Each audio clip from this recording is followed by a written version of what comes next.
byanditse biri mu Cyongereza. Ndasaba Byishimo Evangeliste wo muri Elim aze adufashe gusobanura.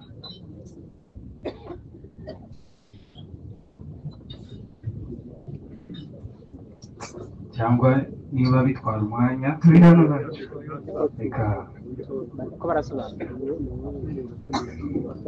okay.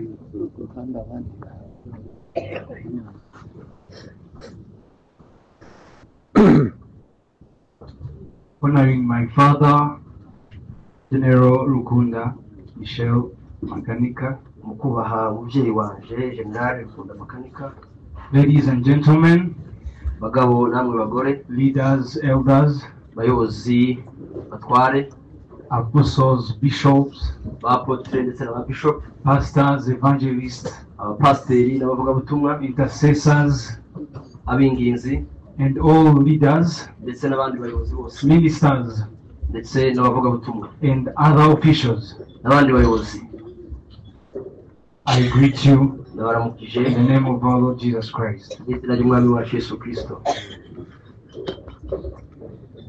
Today, Uyu munsi I stand before you mpagaze imbere yanyu with a heavy heart, n'umutima wuzuye ubwuzu, but also with deep pride.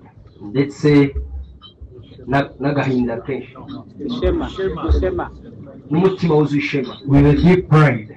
n'umutima wuzuye ishema. When I say I Nivuga ngo nje, don't say only me, ntabwo ndimo nivuga nje nyine ubwanje, but also the children that He left us with. ndetse n'abana bose yadusiganye. I have sisters and brothers, Mfite bashiki banje na barumuna banje, and many of you, namwe muri mwese, all Banyamulenge abanyamurenge muri rusange, community, umuryango w'abanyamurenge, you are our people. muri abantu bacu. Our father was your father. Data yari umubyeyi wanyu, He was not only what you thought he was, ntabwo yari uwo gusa mutekereza ko yari we, but a leader, ariko yari umuyobozi, a hero, intwari, who decided to give everything of his wahisemo gutanga ibintu bye byose up to the last drop of his blood kugeza ku gitonyanga cya nyuma cy'amaraso ye, for the Banyamulenge community bw'abanyamurenge, bw'umuryango w'abanyamurenge, and all people in the world. ndetse n'abandi bantu ku The isi. reason why I say all the people in the world, Impamvu mvuga abantu bose ku isi, it's because we have the Bahema dufite abahema who are in hospitals with high pressure bari mu bitaro bafite tension iri hejuru because of his sleeping. kubera gusinzira kwe. So the Banyamulenge who are around and those who are not around here, Abanyamurenge bari hano ndetse namwe batari hano, you are the one to comfort the world, ni mwebwe muri buhumuriza abantu bose, because he was not only of our community ntabwo yari ubwoko bwacu gusa, but the whole world. ahubwo yari afite abantu benshi ku isi. Thank you so much. Murakoze cyane. Ngiye gushimira abantu mwese bari hano mu nzego zose, cyane cyane mpumuriza abanyamurenge bose ku isi yose, kandi n'umuryango w'Agasinzira ku isi yose, umuryango wa Kivunanka ku isi yose, umuryango wa Rutubuka ku isi yose, n'umuryango wa Rukunda mu by'umwihariko. Muhumure, reka babwire akantu kamwe. Kuva data aruhutse, uku mwamumbona, hari n'abandi nzi hano, nta risoze na rimwe rirava mu jisho yanje ngo rimanuke rigere n'ahangaha. Kubera iki?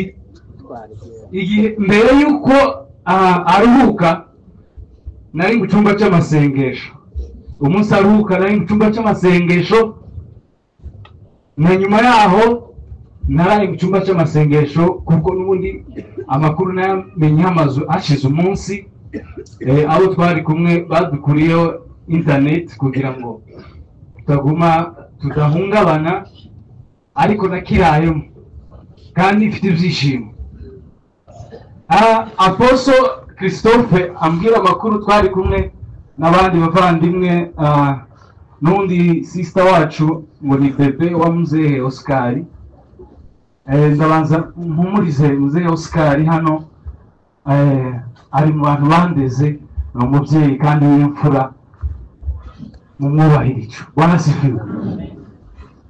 Ikindi ntaribagirwa, ndaje mpomereza aho nari ngeze, ariko ntaribagirwa, data agiye kugenda yaraduhamagaye aratubwira ibibazo biri iwacu, aravuga kandi ko Imana yamuhamagariye ubwoko, aravuga ngo ntimutangare ejo mwumvishe ko navuye muri leta. Twari kumwe na oncle Remesha, mbaye kuvuga mu izina, abana be bose ndabaza amazina, ariko no kugira ngo abatabazi bamenye. Aratubwira ngo uyu mubyeyi mbasigiye, aramubwira nawe ngo ngaba abana ngusigiye.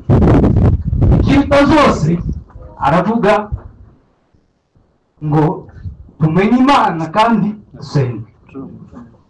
Yatwigishije Yesu, hahawe umugisha umuntu wamwigishije agakiza aranamubatiza, ariko mu ijuru uzogororerwa yewe. Hahiriwe umubyeyi wamuzaye, hahiriwe Mariya wabyaye Yesu na nyina wa Mose wabyaye Mose, hahiriwe Sada wabyaye Makanika, hahiriwe bashiki ba Mose, hahiriwe n'abarumuna biwe n'abo bavukana n'abo bamushenge bose n'abavandimwe biwe, ariko mufite umugisha w'Imana. Noneho hahiriwe uruzaro rwiwe bazwiwe. Ndaza kubabwira amakuru yambwiye, abantu bavuze amakuru yavuze atarapfa, ariko mfite mesaje ikomeye yavuze amaze gupfa. Nta muntu wari ubizi. Impamvu babona bano bana bakomeye nuko hari n'abakonjoreyeho make. Fideli ntararira, ntagisoza yiwe ndabona. Nuko rero ikindi kintu mbasaba ni kimwe, mudukundire bano bantu kandi mudukundire Umunyamurenge. Umuntu uzawundira umubyeyi Remesha, uwo muntu nanjye nzamukunda, kandi uzamwanga uwo muntu sinzi ko tuzahuza. Uyu ni umubyeyi wacu warasifiwe. Nagira mumbwiye kaka ko mu bana yazaye hari uwavukiye ahandi atamenye, Rukunda yambwiye ngo amen. Icyo ngicyo ni ukuri. Barasifiwe. Bamaze kumbwira amakuru, Apostle Christophe amaze kuyatubwira, ba Papariyeri reka mvuge mu izina kuko umwana we ntumuzi, Eveke hariya nabonye ko atabashije kubitubwira, aratuzungurutsa tujana ku ikanisa. Sindabona Apostle Christophe atari guseka, mbona ntari guseka, ariko nje kamuganiriza ntazi n'ibyabaye. Badukura kanisa batujana mu rugo, baratwicaza, baguma guca hirya no hino bashaka ukuntu bahurutse inguru, birabananira. Batangire gukatakata ngo niyo wabagana, kuko hari ayo twari twumvishe mbere. Ukuguru kwanje kw'ibumoso kukaza kwama kujuguma, kurajuguma, umutima uratera, yakira umuntu uri umutima uratera.